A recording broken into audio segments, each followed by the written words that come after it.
بسم اللہ الرحمن الرحیم نحمدہ ونصلی علی رسولہ الکریم۔ سپریم کورٹ آف پاکستان کے چیف جسٹس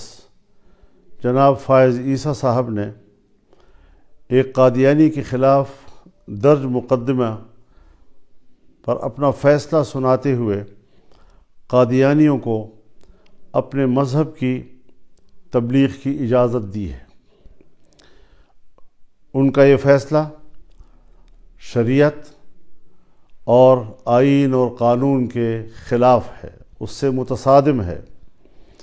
اور ہم اس فیصلے کو علی الاعلان مسترد کرتے ہیں۔ یہ فیصلہ مغرب کی خواہشات کے تابع صادر کیا گیا ہے اور قرآن کریم کے جو حوالے اس میں پیش کیے گئے ہیں وہ غلط بھی ہیں، بددیانتی پر بھی مبنی ہیں، اور ان حوالوں کے جو معنی اور مفہوم تفاسیر میں متعین ہیں اور ان کا جو شان نزول ہے اس سے یہ حوالے کوئی مطابقت نہیں رکھتے ہیں۔ عقلی لحاظ سے بھی دانشور اس کو مسترد کرتے ہیں۔ لہٰذا سب سے پہلے جمعیت علماء اسلام پورے ملک کے طول و عرض میں ائمہ و خطباء سے اپیل کرتی ہے کہ وہ جمعے کے روز اپنے خطبوں میں سپریم کورٹ کے اس فیصلے کے خلاف آواز بلند کریں،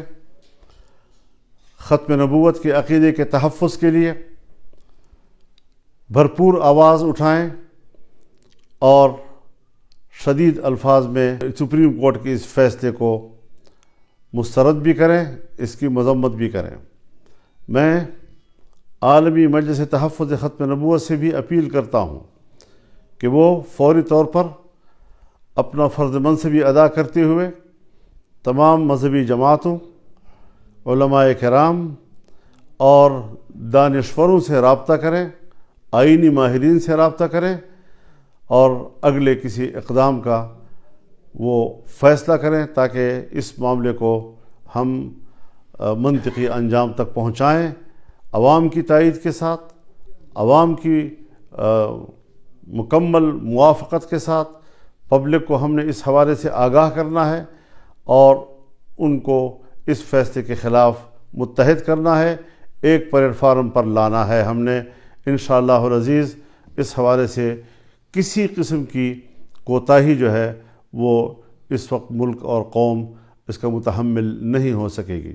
ہم اپنے آئینی اور قانونی وکلاء کو بھی رابطے میں لے رہے ہیں، وہ اس کے قانونی اور آئینی پہلوؤں کا جائزہ لے کر جب نظر ثانی کی درخواست دے گی تو جمعیت علماء اسلام اس مقدمے میں فریق بنے گی، اور ہم قانونی محاذ پر بھی، عدالتی محاذ پر بھی، عوامی محاذ پر بھی اور ہر محاذ پر اس فیصلے کو مسترد بھی کریں گے اور اس رجحان کا مقابلہ کریں گے۔ اس حوالے سے ہمیں آگے بڑھنا ہے۔ بس یہ پیغام ہے پورے ملک کے لیے، قوم کے لیے، اپنے کارکنوں کے لیے، دینی ذہن رکھنے والوں کے لیے کہ وہ ختم نبوت کے عقیدے کے تحفظ کے لیے میدان میں اتریں۔ وآخر دعوانا ان الحمد للہ رب العالمین۔